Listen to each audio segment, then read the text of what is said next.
tout le monde attend l'autre personne. Eh bien, si tu n'es pas gentil avec moi, je ne vais pas l'être avec toi. Si tu ne me respectes pas, je ne vais pas te respecter. Restez avec nous dans Jouissez de votre vie.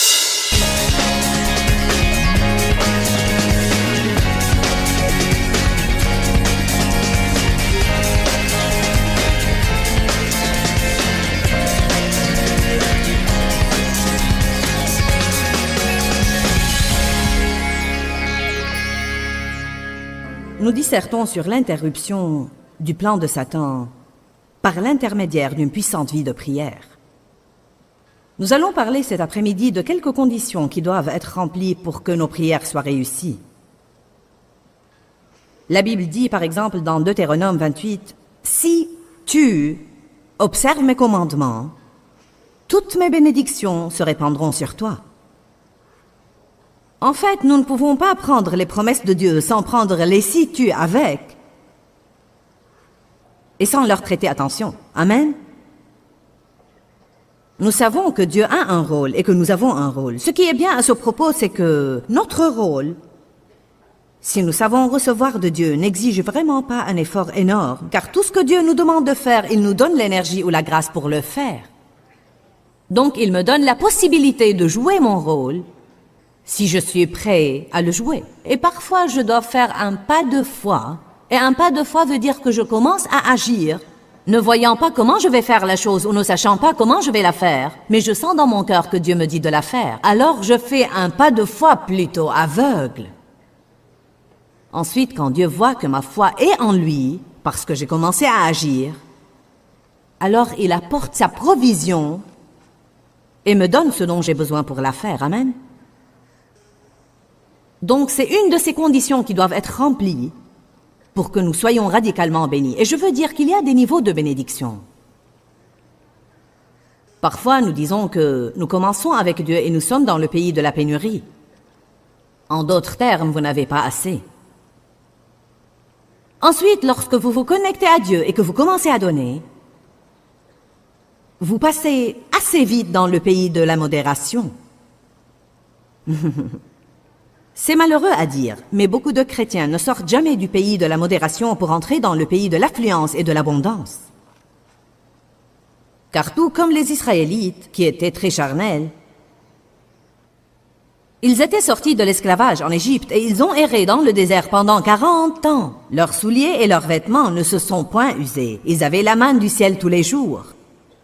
Mais pendant tout ce temps-là, ils se dirigeaient vers un beau pays où coule le lait et le miel. Un pays d'abondance, un pays où ils pouvaient avoir beaucoup plus au-delà de leurs besoins. Mais ce qui leur arrivait dans le désert, c'est que Dieu essayait de les faire mûrir. Il essayait d'en faire des adultes et il ronchonnait et il murmurait et il s'éloignait de Dieu puis il revenait de nouveau. Ils ne voulaient prendre aucune responsabilité et ils étaient impatients. Donc je crois qu'un enfant de Dieu qui paye la dîme ne va probablement jamais être dans le besoin. Et ses besoins seront satisfaits, mais il y a une grande différence entre ça et vraiment vivre dans l'abondance.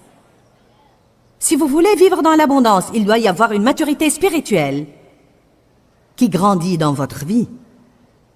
Je vais vous le dire en toute simplicité. Si vous avez une bonne et puissante marche dans l'amour, c'est le signe numéro 1 de la maturité spirituelle. Car seuls ceux qui sont mûrs spirituellement peuvent marcher dans l'amour. Car marcher dans l'amour veut dire aimer les gens qui ne le méritent pas. C'est quand quelqu'un mérite que vous restiez fâché contre lui et vous lui pardonnez. Marcher dans l'amour veut dire que vous vous conduisez comme Dieu. Et cela ne veut pas dire devenir un paillasson pour tout le monde et laisser tout le monde vous maltraiter et vous exploiter, car ce n'est même pas bien pour eux. L'amour doit parfois être ferme. L'amour doit parfois être assez ferme pour briser une relation si vous savez que non seulement elle vous empoisonne, mais qu'en permettant à cette personne de vous maltraiter, vous aggravez son problème. Alors comprenez-moi bien, aimer quelqu'un ne veut pas dire que vous devez être piétiné toute votre vie, mais cela veut dire qu'il va y avoir des moments où vous devez supporter quelqu'un alors que vous auriez préféré vous en éloigner. Cela veut dire qu'il va y avoir des moments où vous auriez aimé parler de quelqu'un, mais vous décidez de couvrir son offense, car la Bible dit « l'amour couvre une multitude de péchés ».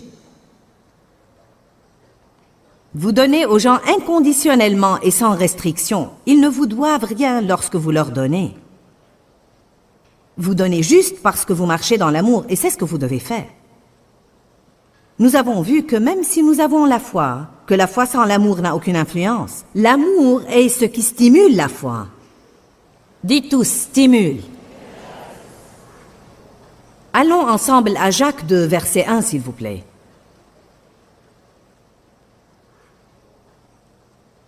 Combien de vous conviennent que nous devons vraiment aller plus loin dans notre marche dans l'amour? L'Église, d'une façon générale, doit aller plus loin.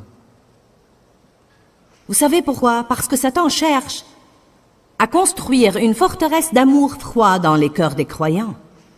Il veut que nous ayons des cœurs de pierre qui ne ressentent ni ne compatissent aux besoins des autres. Il veut que nous soyons égoïstes et égocentriques et que nous vivions dans la mentalité que les autres fassent quelque chose pour moi sans que nous ne tendions jamais la main pour faire quoi que ce soit pour les autres. Nous avons un problème endémique de nos jours avec l'égoïsme et l'égocentrisme. Je crois que l'amour exige que nous traitions tous les gens de la même façon. Peut-être que vous avez des amis préférés et il n'y a pas de mal à ça. Jésus a manifestement fait avec Pierre, Jacques et Jean des choses qu'il n'a pas faites avec les autres. Mais ce n'était pas parce qu'il les aimait plus que les autres. Je crois qu'il avait vu en eux des choses avec lesquelles il pouvait œuvrer et qui surpassaient ce qu'il avait vu chez les autres. Alors il a passé plus de temps avec eux pour les édifier, car il a vu quelque chose là. Il a vu la foi, il a vu la confiance dont il voulait se servir. Mais je ne crois pas que Jésus ait jamais maltraité quelqu'un ou bien traité quelqu'un mieux qu'un autre.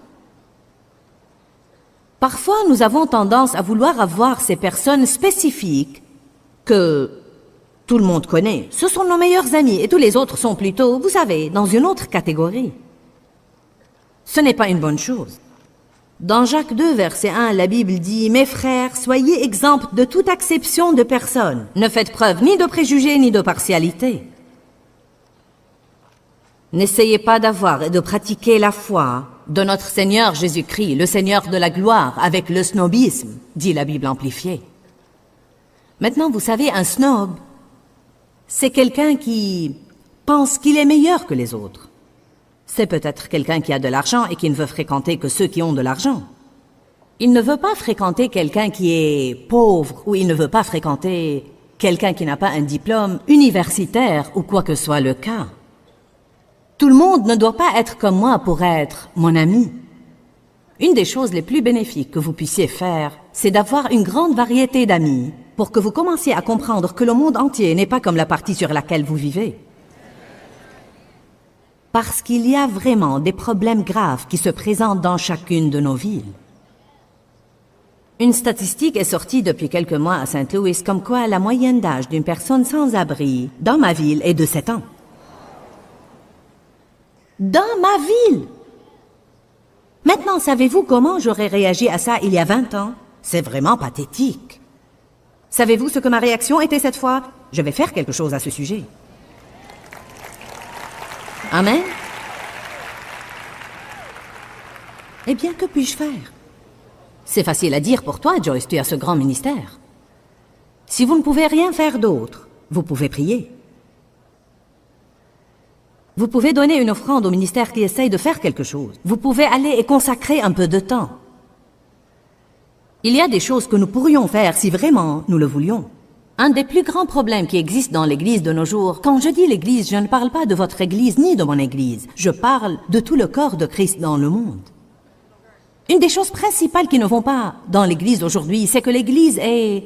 Beaucoup de gens s'ennuient et ne croissent pas et écoutent la parole. Ils écoutent la parole, la parole, la parole, la parole, la parole. Mais ils en restent là et ils deviennent de plus en plus malheureux. Alors nous sommes censés répondre à des besoins.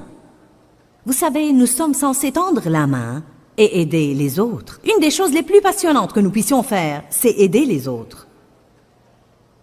Il y a tellement de manières pour aider les autres. Et quand vous entendez parler d'un problème, ne dites pas seulement « dommage ».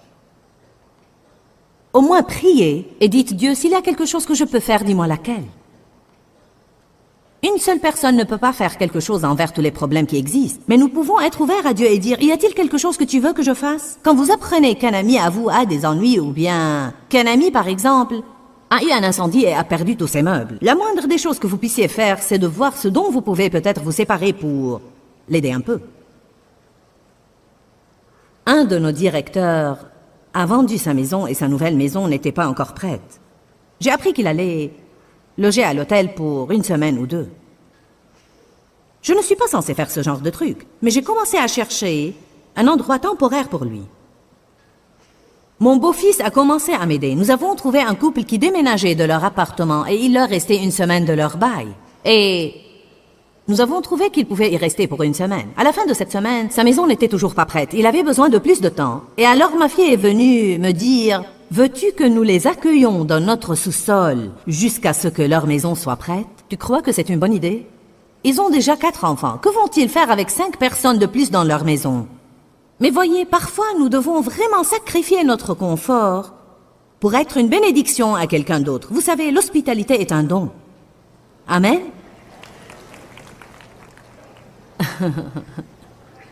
Oui. J'aurais été plus applaudi si j'avais dit « Dieu veut vous donner $1 million, je vais vous dire comment l'avoir aujourd'hui. »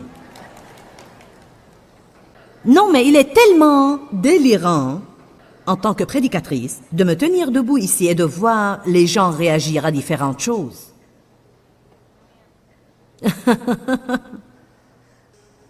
Eh bien, je vais vous le donner à manger, que vous veuillez l'avaler ou non. Et vous pouvez soit vous étouffer, soit le manger.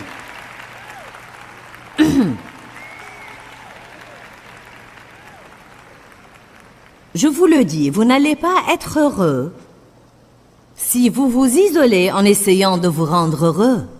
Vous n'avez pas la capacité d'être heureux, mais Dieu peut vous rendre heureux. Si vous vous consacrez à être une bénédiction à quelqu'un d'autre, à ce moment-là, Dieu va veiller à ce que vous soyez bénis et heureux. Vous ne pouvez pas l'être en essayant de l'avoir par vous-même. Vous devez le donner d'abord.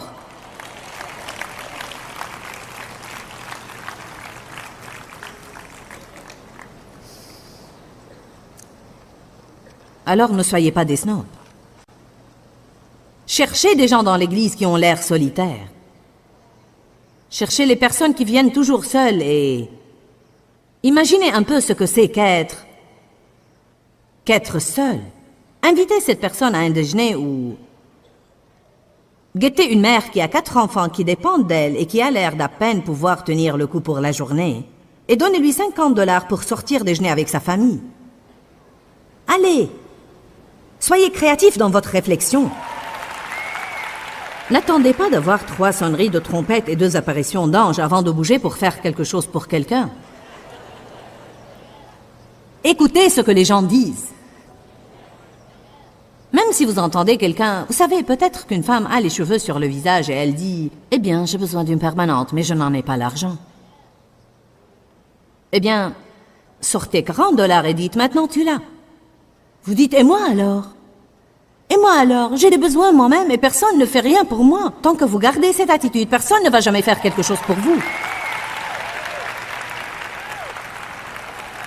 Vous devez peut-être commencer par sacrifier, mais vous arriverez au point où vous pourriez donner de votre abondance. Mais si vous ne commencez pas là où vous êtes, vous n'arriverez jamais là où vous devez être. M'avez-vous entendu ? Si vous ne commencez pas là où vous êtes, vous n'arriverez jamais là où vous devez être.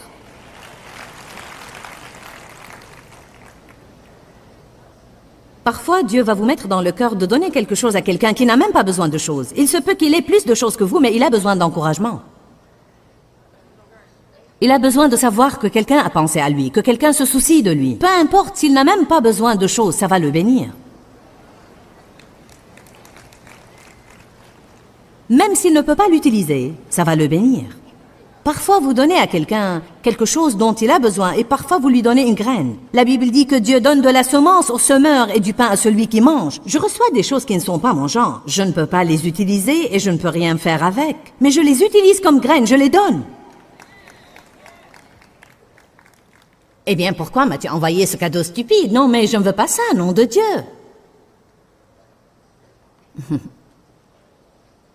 Je vais mettre ça dans le tiroir et l'oublier. Non. Utilisez-le comme graine. Matthieu 7.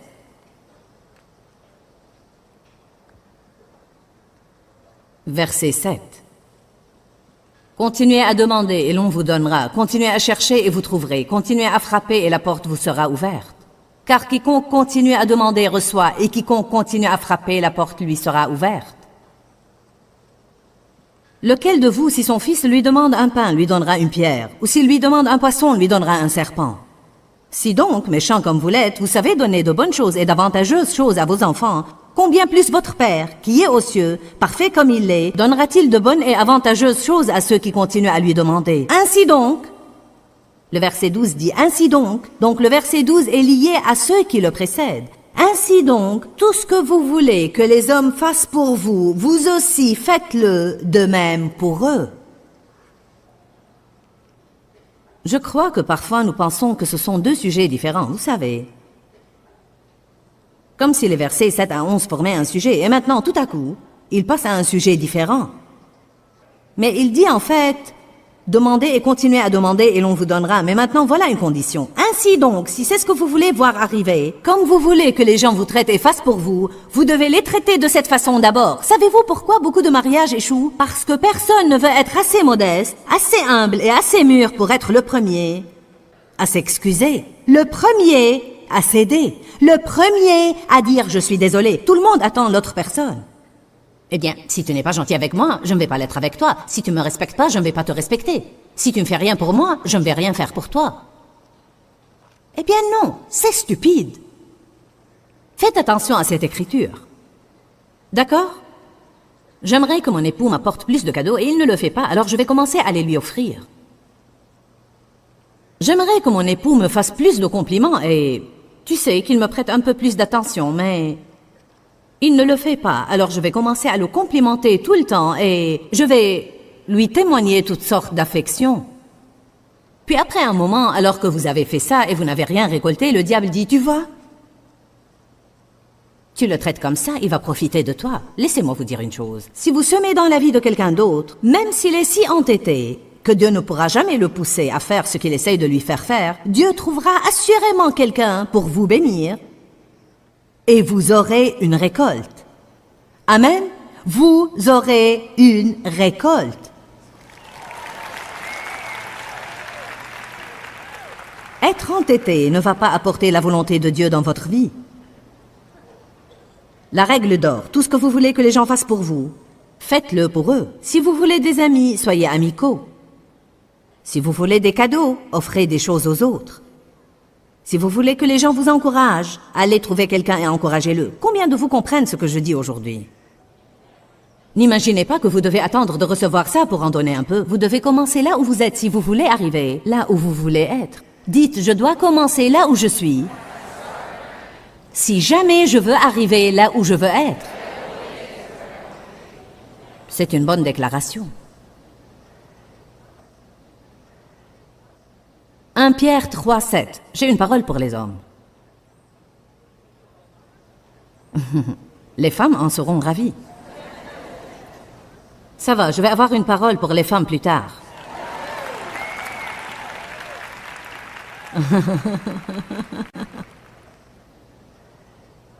Mais vous savez, nous devons faire attention à cette chose.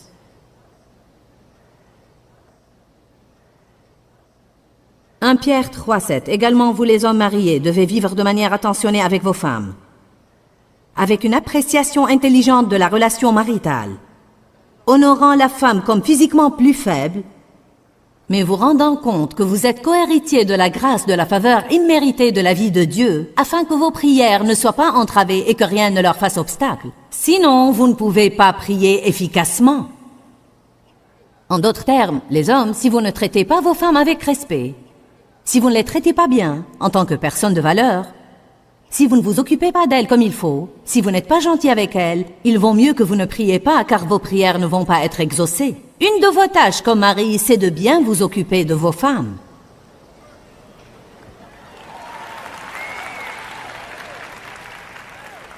Oui, et alors que les hommes passent maintenant leurs bras autour de leurs femmes. J'ai vu plusieurs hommes, dès que j'ai dit ça, qui ont mis leurs bras autour de leurs femmes. Les hommes, laissez-moi vous donner juste un petit conseil rapide, là. Puis-je vous donner une petite gâterie, là? Vous ne comprenez pas. Non, mais savez-vous ce que ça fait à votre femme si vous la regardez et vous lui dites « Tu es la plus belle femme dans le monde entier » Je veux dire, vous ne savez pas combien vous perdez vraiment en n'étant pas un peu sentimentaux. Vous m'aviez suivi ces 2 dernières semaines quand j'enseignais sur interrompre le plan de Satan pour votre vie, car c'est un enseignement très important. Satan a un plan pour la destruction de tout le monde parce que c'est tout ce qu'il sait faire. La Bible dit dans Jean 10:10, le voleur ne vient que pour égorger, dérober et détruire. Mais Jésus dit, je suis venu pour que vous ayez et jouissiez de votre vie et que vous l'ayez en abondance pleinement jusqu'à débordement. Dieu a un bon plan pour vous. Satan a un mauvais plan, mais vous pouvez interrompre son plan par la prière. Nous avons parlé aujourd'hui des conditions de la prière réussie et efficace. Une chose est sûre, si nous allons prier, nous voulons que notre prière soit efficace. Alors vous devez apprendre tout ce que vous pouvez apprendre sur la prière. Dis-leur que je les aime. Dans ce livret, Joyce Meyer donne une révélation de l'amour de Dieu pour nous. Pour obtenir ce livret gratuitement, écrivez-nous à Joyce Meyer, boîte postale 40095-6300, Larnaca, Chypre. Ou bien visitez notre site web www.joycemeyer.org/fr.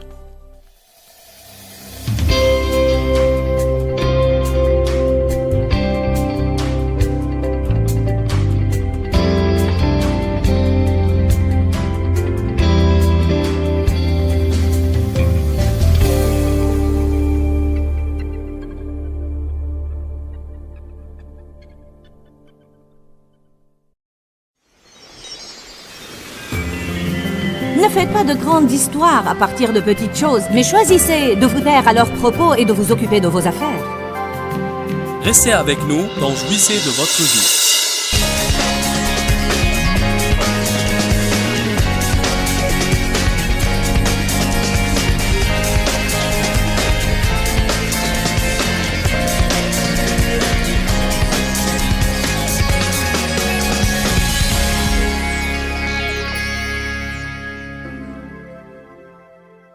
Proverbe 21:13. Le rire est une chose extraordinaire. N'êtes-vous pas heureux que Dieu vous ait donné le rire? Ça vous fait du bien de partout quand vous riez. Si nous prenons cette écriture dans le fond, elle nous apprend bien des choses. Proverbe 21:13. Celui qui ferme son oreille au cri du pauvre criera lui-même et n'aura point de réponse. Quand je vois des gens dans le besoin et je m'en fiche, à ce moment-là, si j'ai un besoin, Dieu va se ficher de moi. Ésaïe 58. Il parle du type de jeûne auquel Dieu prend plaisir. Le verset 6 dit « N'est-ce pas ceci le jeûne que j'ai choisi, détacher les chaînes de la méchanceté, dénouer les liens de la servitude, renvoyer libres les opprimés et que vous rompiez toute espèce de joug? N'est-ce pas partager ton pain avec l'affamé et héberger les démunis sans abri dans ta maison, que quand tu vois le nu, tu le couvres et que tu ne te détournes pas devant les besoins de ton semblable? Alors quand? Alors après avoir fait ce qu'il a cité, et qui peut être mis dans une petite capsule et nommé « Soyez gentil avec les gens ». Dites « Je dois être gentil avec les gens ». Dites-le d'un air sérieux. Exprès. Tout le temps. Alors, ta lumière éclatera comme l'aurore. Et ta guérison, ton rétablissement, et la force d'une nouvelle vie germera promptement. Ta vertu et ta droiture, ta justice et ta bonne relation avec Dieu marcheront devant toi, vous menant à la paix et à la prospérité, et la gloire de l'Éternel sera ton arrière-garde. Alors tu appelleras et l'Éternel répondra. Tu crieras et il dira, me voici.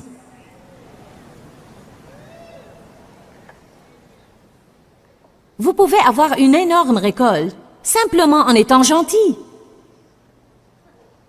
En n'étant pas impoli. Laissez quelqu'un passer devant vous dans la file à l'épicerie. Laissez quelqu'un prendre la place de stationnement que vous vouliez. Ne faites pas de grandes histoires à partir de petites choses, mais choisissez de vous taire à leurs propos et de vous occuper de vos affaires. Couvrez certaines choses. Ne piquez pas une crise chaque fois que votre mari laisse ses chaussettes sales par terre. Ramassez-les, mettez-les dans la panière à linge sale et taisez-vous.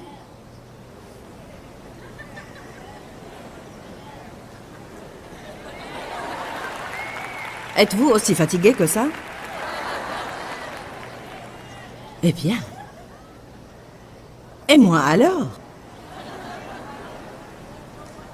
N'est-ce pas extraordinaire? Commencez à traiter les gens comme il faut. Et alors tu appelleras et l'Éternel répondra et il dira, me voici. De quoi as-tu besoin? Que puis-je faire pour toi? Il est très important à Dieu que nous traitions les gens comme il faut. Combien de vous ont jamais été maltraités par quelqu'un? Combien de vous ont une relation dans leur vie en ce moment même où ils pourraient dire « Vous savez quoi, je sais que je ne traite vraiment pas cette personne comme il faut et je dois vraiment améliorer. » Eh bien, vous n'avez pas levé les mains aussi vite ou aussi haut, mais je les vois. Avez-vous quelqu'un dans votre vie présentement que vous aimez mais qui vous irrite?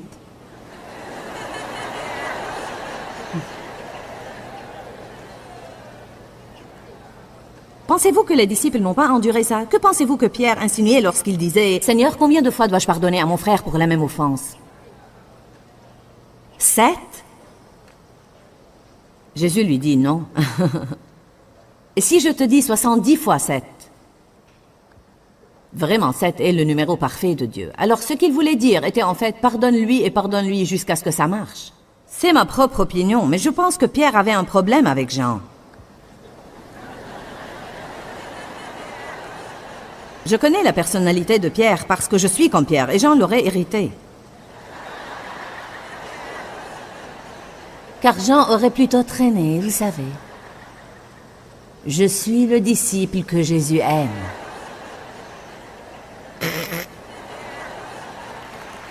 Pourquoi ne te lèves-tu pas pour faire quelque chose? Il y a et il y aura toujours des personnes que Dieu met dans notre vie exprès et qui sont du papier de verre pour nous. Je veux dire, ils peuvent ouvrir la bouche et vous irriter. Ils peuvent marcher dans la pièce et ils vous donnent la chair de poule.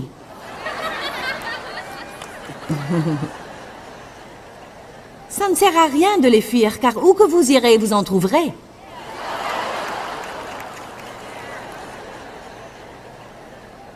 Amen. Qui a plus qu'un seul enfant? Parmi vos nombreux enfants, combien de vous ont au moins un qui vous irrite jusqu'au point de vous assommer? Maintenant, êtes-vous prêts à une question osée? Combien ont un enfant qu'ils aiment mais qui leur déplaît?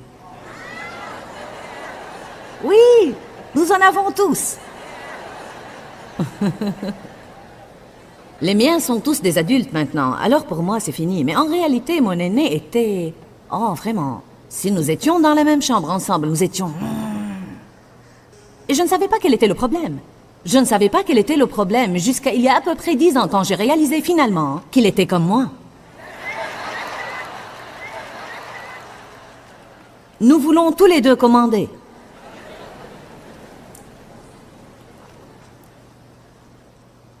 Les gens sont partout.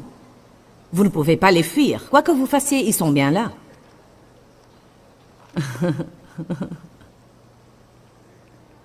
Nous devons nous employer à marcher dans l'amour. C'est une question très importante. Je veux vous encourager à étudier sur l'amour. J'ai un livre qui parle de l'amour intitulé « Réduis-moi à l'amour ». Et je crois vraiment que c'est le livre le plus important que j'ai jamais écrit. Et c'est sur la marche dans l'amour. Et vous devez le lire, et le lire, et le lire, et le lire, et le lire, et le lire, et le lire. Vous devez faire des études sur la bouche, car nous offusquons tellement les gens avec notre bouche. Nous devons faire attention à ce que nous pensons à propos des gens. Nous devons nous occuper de nos propres affaires et ne pas juger et critiquer les autres personnes, car la moitié du temps, nous jugeons de choses que nous ignorons complètement. Amen. Cela nuit à l'onction sur votre vie. Dites ça avec moi. Si je maltraite les gens, cela nuit à l'onction sur ma vie. Une partie de la marche dans l'amour, c'est de pardonner aux gens. En fait, si nous croyons vraiment la prière du Seigneur, elle nous dit que Dieu ne va même pas répondre à nos besoins quotidiens essentiels si nous ne pardonnons pas aux autres. Donne-nous aujourd'hui notre pain quotidien et pardonne-nous nos offenses comme nous pardonnons aussi à ceux qui nous ont offensés. Combien de personnes sont dans une mauvaise passe et dans le besoin juste parce qu'ils ne traitent pas les autres comme il faut? Marcher dans l'amour, c'est une des choses les plus puissantes que vous puissiez faire. Et l'obéissance. Je veux vous encourager aujourd'hui. Ne soyez pas un petit peu obéissant, mais décidez-vous, vous allez être extrêmement obéissant. 1 Jean 3, 22 dit, « Nous recevons tout ce que nous lui demandons parce que nous gardons ses commandements. » Cela veut-il dire que nous devons être parfaits? Non, nous nous faisons du mal chaque fois que nous n'obéissons pas à Dieu. Si Dieu vous dit d'aller vous excuser auprès de quelqu'un et vous êtes trop têtu pour le faire, vous vous faites du mal. Vous détériorez votre vie de prière. L'obéissance. Le psaume 66, 18 dit, « Si nous concevons l'iniquité dans notre cœur, le Seigneur n'exaucera pas nos prières. » Si nous avons un péché caché dans notre vie, nous ne pouvons pas nous attendre à ce que Dieu nous exauce. Allez à Acte 24. Combien de vous savent ce qu'est la conscience? Personne ne sait ce qu'est la conscience. D'accord. C'est cette petite chose que nous avons tous à l'intérieur de nous et qui en fait nous fait savoir que nous n'agissons pas comme il faut. Le Seigneur soit loué. Nous devons prier pour que notre conscience soit sensible et qu'elle ne porte pas la marque de la flétrissure. Savez-vous ce qui se passe si vous prenez un fer à repasser? Si je frappe mon bras avec ce fer et il guérit, et puis quelqu'un va le faire de nouveau et il guérit et quelqu'un va le faire de nouveau, sous peu cette peau deviendra dure, calleuse et insensible. Et si vous me touchez avec ce fer, je ne le sentirai pas. C'est ce qui arrive à la conscience d'une personne. Si Dieu nous touche et nous ne prêtons aucune attention, puis il nous touche et nous ne prêtons pas attention, puis il nous touche et nous ne prêtons pas attention, alors sous peu, il nous touche de nouveau et nous ne le sentons même pas. Et ça me fait vraiment peur. Ça me fait vraiment peur que je puisse aller ça et là et mal agir et maltraiter les gens et ne pas m'en rendre compte. Vous savez quoi? J'ai eu beaucoup d'années dans ma vie où j'ai été comme ça. Car après avoir été sexuellement abusée dans mon enfance et ensuite maltraitée par plusieurs autres hommes, mon cœur s'était endurci. J'ai passé des années disant des choses comme « Personne ne va jamais me bousculer de nouveau et je n'ai pas besoin de toi. Je m'occuperai de moi-même. » Vous savez, toutes ces résolutions et décisions que nous prenons obstinément. Je maltraitais les gens, j'étais impolie avec les gens, j'étais tellement sévère et tellement dure, et j'étais odieuse et hostile parfois. Je ne m'efforçais pas d'être ouvertement amicale avec quiconque. Si je n'avais pas de popularité, je leur disais « Je m'en fiche de vous. » Car j'avais dans ma vie une peur d'être rejetée. J'étais en fait une personne insensible. Un cœur dur vous rend insensible. Une des choses qui peut vous donner un cœur dur, c'est être maltraité. Mais si vous avez été très maltraité, cela ne vous autorise pas à passer le restant de vos jours à maltraiter quelqu'un d'autre. Cela veut dire que vous devez pardonner à tous ceux qui vous font du mal. C'est le premier pas pour que vous ayez un cœur tendre à nouveau. Et vous devez demander à Dieu de commencer à vous attendrir le cœur et de commencer à vous permettre d'avoir une conscience vraiment sensible et de savoir quand vous faites du mal à quelqu'un. Maintenant, j'ai tellement grandi sur ce plan, car à l'époque, les gens me disaient « Tu m'as vraiment blessé. Eh bien, que t'ai-je fait? Tu as dit ceci et cela. Eh bien, pourquoi cela doit t'embêter? Eh bien, grandis. » Toute mon attitude était « Affronte une situation difficile et continue. » J'ai commencé à réaliser que je ne pouvais plus faire ça. Les gens ont des besoins différents et nous devons être comme Paul. Avec les Juifs, je suis Juif. Avec les Grecs, je suis Grec. Avec quelqu'un qui est sous la loi, je suis sous la loi. Avec les esclaves, je suis esclave. Et avec les libres, je suis libre. Paul voulait dire, j'ai atteint un point de maturité dans ma vie avec Dieu où tout ce que quelqu'un veut que je sois, je suis celui qui m'adapterait. Je m'adapterai. Et je serai tout ce dont vous avez besoin que je sois, pas parce que je suis obligé de le faire, mais parce que je suis libre de le faire. Voyez, nous passons tellement de temps à penser aux choses dont nous nous sommes libérés, au lieu de penser aux choses que nous sommes libres de faire, parce que nous avons la force de Dieu dans notre vie pour les faire. Paul dit, je peux faire tout ce que je veux, mais je me réduis à être le serviteur de tous, parce que j'ai un désir, un but, je veux gagner les gens au Christ. Donc il dit, je suis prêt à faire tout ce qu'il faut pour vous gagner au Seigneur. Amen. Nous nous attendons à ce que tout le monde s'adapte et s'ajuste à nous. Eh bien, je suis perfectionniste, donc si vous voulez avoir une relation avec moi, faites tout à la perfection. J'aime que tout soit ordonné, donc si jamais vous êtes désordonné, je ne vais pas avoir une relation avec vous. Eh bien, je suis une personne vraiment sérieuse et extrêmement instruite, et je ne veux pas d'absurdité. Donc, si vous avez une personnalité qui aime s'amuser, je ne veux pas avoir une relation avec vous, car vous allez être trop évaporé. Combien de vous conviennent que c'est une maturité spirituelle que de pouvoir et de vouloir s'adapter et s'ajuster aux autres afin de les voir grandir dans leur relation avec Dieu? Que faut-il pour ça? Il faut l'abnégation. Eh bien, si je le fais, toute ma vie, je vais être exploité. Nous devons arrêter de nous inquiéter que quelqu'un nous exploite toute notre vie et nous devons mettre notre confiance en Dieu. Nous mettre entre les mains de Dieu et croire fermement que si je fais ce qui est bien, il va s'occuper de moi. Alléluia. Si nous faisons ce qui est bien, Dieu va s'occuper de nous. Acte 24, 16, l'apôtre Paul dit, « Par conséquent, je m'exerce et je me discipline toujours, en traitant durement mon corps et en tenant assujettis les affections de la chair et mes aspirations matérielles, et en m'efforçant à tous égards d'avoir une conscience tranquille, inébranlable et sans reproche, dépourvue d'offense devant Dieu et devant les hommes. » J'aime cette écriture. Paul dit, j'œuvre vraiment et je lutte dans l'esprit pour m'assurer qu'il n'y ait rien entre moi et Dieu et qu'il n'y ait rien entre moi et les gens. Il dit, je fais le 1000 supplémentaire pour m'assurer qu'il y ait la paix entre moi et tout le monde que je connais. Puis-je vous demander si vous êtes prêt à rentrer à la maison et à commencer à procurer la paix et à maintenir la paix? Quand vous entendez des choses comme « Je suis toujours celui qui doit faire la paix », eh bien tant mieux pour vous.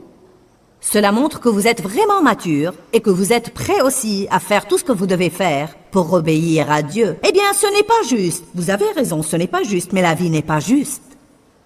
Il n'était pas juste aussi que Jésus prenne tous nos péchés et qu'il les porte sur la croix et qu'il en paye le prix, mais il l'a fait. L'amour ne hurle pas à propos de ce qui est juste. L'amour fait ce qui est bien. Nous devons commencer à faire ce qui est bien, pas pour avoir un bon résultat de la personne pour laquelle nous l'avons fait, mais nous devons le faire en raison de la justice. Parce que c'est juste, nous devons faire ce qui est juste. Si c'est mauvais, nous le laissons, et si c'est juste, nous le faisons. Donc, efforcez-vous de garder votre conscience tranquille en n'offensant pas Dieu et en n'offensant pas les hommes. Si vous offensez quelqu'un, eh bien, repentez-vous. Je veux dire, j'ai blessé quelqu'un. En fait, j'ai blessé 2 personnes la semaine dernière. Et je n'aime pas ça. Je pense que je me suis un petit peu relâchée. Combien de vous savent que parfois nous pouvons nous relâcher un petit peu dans notre conduite? Vous vous permettez une petite chose, et puis une autre petite chose, et encore une autre petite chose. Et sous peu, vous ressemblez à ce que vous étiez dans le passé. La Bible dit, c'est pour que nous restions libres que le Christ nous a libérés. Donc tenez bon, et ne vous laissez pas mettre de nouveau sous le joug de la servitude que vous avez une fois brisée. Ce n'est pas parce que nous avons été affranchis d'une chose que nous n'avons jamais besoin d'entretien. Vous allez régler vos pneus et régler vos freins. Mais ça ne veut pas dire que vous n'allez pas avoir à le refaire plus tard dans votre vie. Parfois, je pense que Dieu envoie les gens à mes réunions pour qu'ils les ajustent un peu, règlent certaines de leurs attitudes, les prennent en main, et pour leur rappeler certaines choses qu'ils connaissent déjà, mais qu'ils se sont peut-être lassés de faire.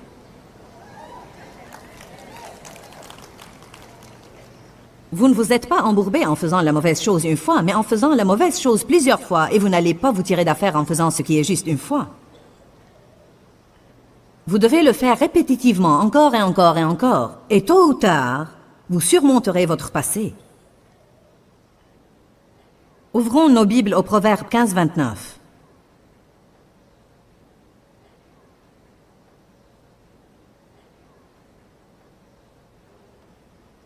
Vous savez qu'est-ce que c'est que faire un compromis?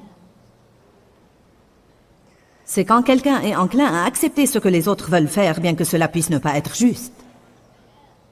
Il sait que ce n'est pas juste, mais il le fait de toute façon, espérant qu'il va s'en sortir.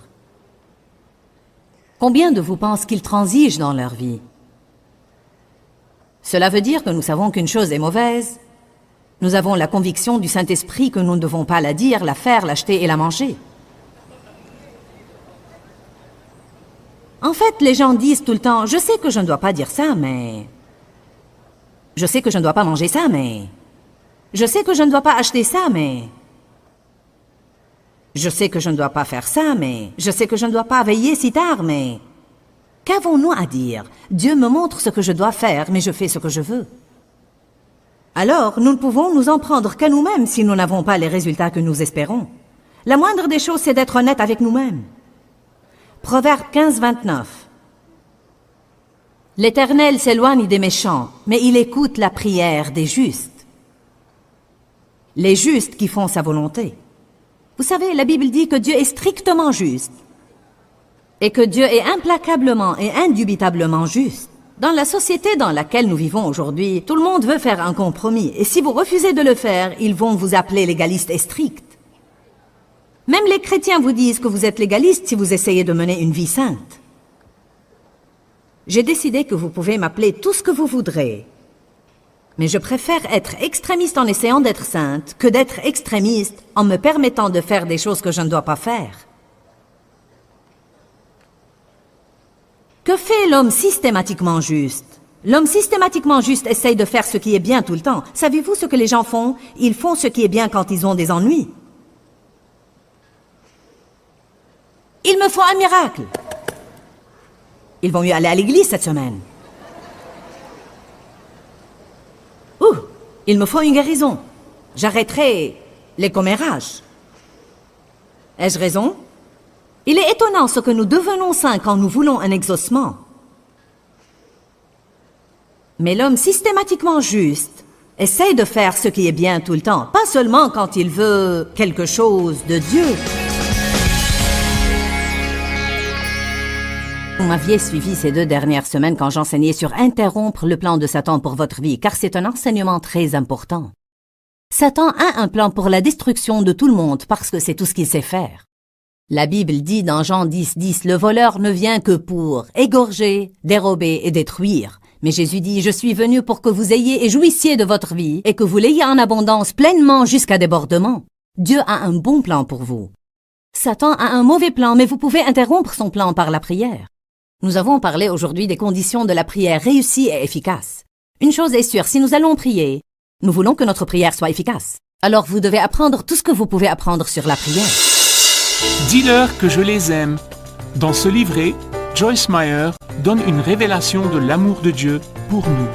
Pour obtenir ce livret gratuitement, écrivez-nous à Joyce Meyer, boîte postale 40095-6300 Larnaca, Chypre. Ou bien visitez notre site web www.joycemeyerme.org/fr.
khắp phương trời vẫn nhớ tới quê hương. Người về đây thăm làng trù quê mẹ và làng sen quê cha.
feel like I'm losing my mind. Is everybody in the world blind? Please, Lord, give me a sign, a sign. I feel like I'm losing my mind. Is everybody in the world blind? Please, Lord, give me a sign, a sign. I wanna be the greatest. Everybody on the fake shit. I look around and feel like everybody is the fakest. I make this every day and I'm impatient, hoping one day I blow up from the basement. Statement, the top is so vacant. I don't hear shit that I think is amazing. Waiting for my day when I'm playing sold out shows for 1,000 faces. Hey, give me that crown, get in my way and to be put down. It ain't your place, no, this my town. If I want that shit, then I'll get it right now. I'm losing it, the noose it fits. Some losing shit, a stupid myth. You choose to live or choose to dip. You choose to fight or lose your grip and lose a gift. Oh, I feel like I'm losing my mind. Is everybody in the world blind?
I feel like I'm losing my mind. Is everybody in the world blind? Please, Lord, give me a sign, a sign. I feel like I'm losing my mind. Is everybody in the world blind? Please, Lord, give me a sign, a sign. I wanna be the greatest. Everybody on the fake shit. I look around and feel like everybody is the fakest. I make this every day and I'm impatient, hoping one day I blow up from the basement. Statement, the top is so vacant. I don't hear shit that I think is amazing. Waiting for my day when I'm playing sold out shows for 1,000 faces. Hey, give me that crown, get in my way and to be put down. It ain't your place, no, this my town. If I want that shit, then I'll get it right now. I'm losing it, the noose it fits. Some losing shit, a stupid myth. You choose to live or choose to dip. You choose to fight or lose your grip and lose a gift. Oh, I feel like I'm losing my mind. Is everybody in the world blind? Please, Lord, give me a sign, a sign. I feel like I'm losing my mind. Is everybody in the world blind? Please, Lord, give me a sign, a sign. yeah. There's no mercy in this world, just hunger-thirsty persons in different versions, each new update, that shit worsens. Why? Pull back the curtain and you'll see the different vermin. We all have different burdens that all seem to cause disturbance. Yo, so do me a favor, don't treat me like a neighbor. Don't need the different flavors of your problems just to savor.